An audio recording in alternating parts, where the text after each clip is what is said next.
San Francisco with Julie Matthews. Julie is a certified nutrition specialist, a consultant, and she's a specialist in autism as well. And today we're going to make chicken pancakes. Yes. Gluten-free chicken pancakes. Absolutely, absolutely. They're actually flourless and grain-free chicken pancakes. Sounds a little bit odd, but again, I find that kids with autism and people with autism often have trouble with texture. They love carbs, carbs, carbs all day, Yep. and we wanted some healthy snacks. So chicken pancakes is a really great way to have a good, healthy snack, but it has that sort of feel of a carbohydrate, so it's enjoyable and fits well in with other snacks you might be having. Okay, so we're using, now is this organic chicken? This is organic chicken. Okay, I thought it would be organic chicken. Okay, so what are we using organic chicken because we don't want any of the pesticides or things? Absolutely. We want to make sure that any food that we have is free of any toxins. All of us need to avoid that, but if you have autism, your detoxification systems really benefit from limiting all of that junk. So only organic. Okay, so we've got organic chicken, we've got organic free-range eggs. And pretty much that's it. Salt. And that's some salt. Okay, let's get going on it. How do we make this? All right, so I pre-cooked this. So if you are having roasted chicken the night before, or however you might have some chicken breast cooked already, you just put it into the food processor. So I just cut it into some pieces here. That would be a little bit easier. Might cut up a couple of these a little bit more just so that it's... So nice small pieces of organic chicken going into the blender. Exactly. And then we're going to crack some eggs in? Yes, we are. Literally, the 4 eggs are going in here. Yes. We're going to start with 3 eggs. Okay. I have a bit of a large chicken breast, but I'm going to start with 3. Okay, here we go. So that's 3 of these. And then we're going to put a dash of salt in there. This is our Himalayan crystal salt that has got no bleach and horrible other things in it. Yes, exactly. Okay, well I'll let you do it. All right, so then we're going to just puree it in the food processor. Okay.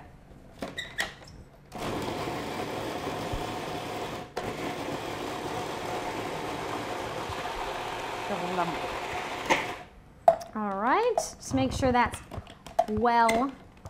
So it's a pretty smooth puree you've got there. Yeah, you can see how it is got some kind of sort of a bit of a pancake texture. You could put another egg if you want to, or you can leave it like this, but that's what you're looking for. You're looking for kind of a sort of stiff batter. Okay. And then we're going to have our pan, which you've already preheated a bit. So as you were recommending before, basically a hot pan. Yes. You're putting in some oil. Yes. In this case, I use some olive oil in the pan, and so we are going to... I'm dying to see how it's going to turn out. I've never seen anything like this before. Oh, it's great. Okay, so there's your mixture. Yep. If it's a little thicker like this is, what you can do is kind of press it into the pan a little bit. I'm going to give it a little minute here to heat up. Okay, so small little pancakes. I was envisaging one great big... You could do that, but this I think makes it easier. Yep. So again, when someone said chicken pancakes to me, I was imagining a pancake with chicken wrapped in it for some weird reason. Oh! So this is chicken blended into egg yolk. Exactly. So no one would know there was chicken in there. Correct. Exactly. When you taste it, you'll notice it has a chicken flavor, but texture-wise, it definitely has a pancake texture. So and very simple. Very, very simple.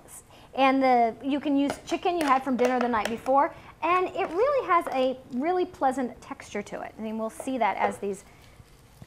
So how long will you leave them in there to cook? About 10 minutes, 5 minutes? Yeah, just like you would any pancake. Since the chicken's already cooked, we just need to make sure the egg cooks through. So maybe just a few minutes or so on each side till it seems ready. What I would do is on the first side, give it a little time so it can be firm enough and firm up as before we flip it.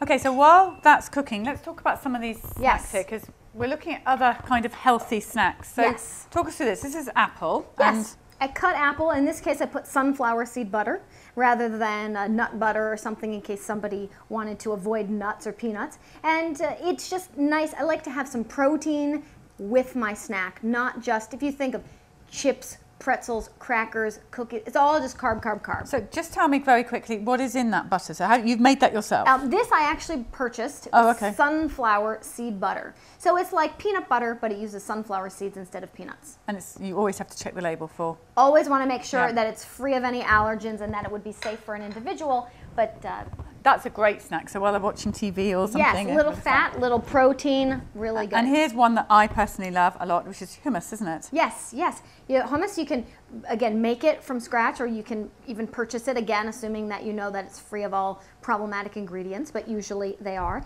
And in this case, I sliced up some red pepper, but you can use lots of different vegetables, raw vegetables. Good thing for them to have. Anything that they enjoy. Okay, so that's 2 good tips. Let's see how our pancakes are doing. You can see they're coming along nicely. Those are nicely just about done, don't they? Yeah, see? And then you flip them over, and they look just like pancakes.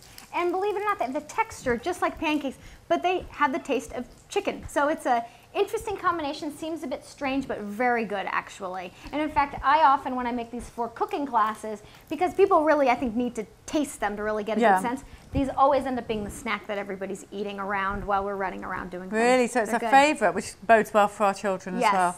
Excellent. Exactly. If you want to get this recipe or any others, Julie's book here has everything that we've covered in this series, and especially today's recipe as well. So you can get that from Julie's website or a link from our website. Looking good? Looks good. Let's get these out. See how they turned out. Now these are going to be really hot. Yes, very hot. So we'll have to be a little bit, we'll have to be a little careful there. Just cut one of these open. Yep. See, you can see. So it looks really interesting. It almost looks like a bit of a chicken nugget, actually. Yes, yes, and it has a nice fluffy texture inside. So it's really great. I also find that kids, that they don't like meat because sometimes it's so chewy. You know, sometimes they have sensory issues, it's really chewy. This is nice because it makes the meat a nice fluffy texture. It really makes it almost like a carb texture, I find. That's good. I like that. It's really good. Very good. Good meat. Hot, but very, very good. Okay. Thank you so much. Nice, easy and delicious recipe as well. So we'll be back next week with Doreen and Shannon and Julie with some more tips, more recipes. Until then, we'll see you next week.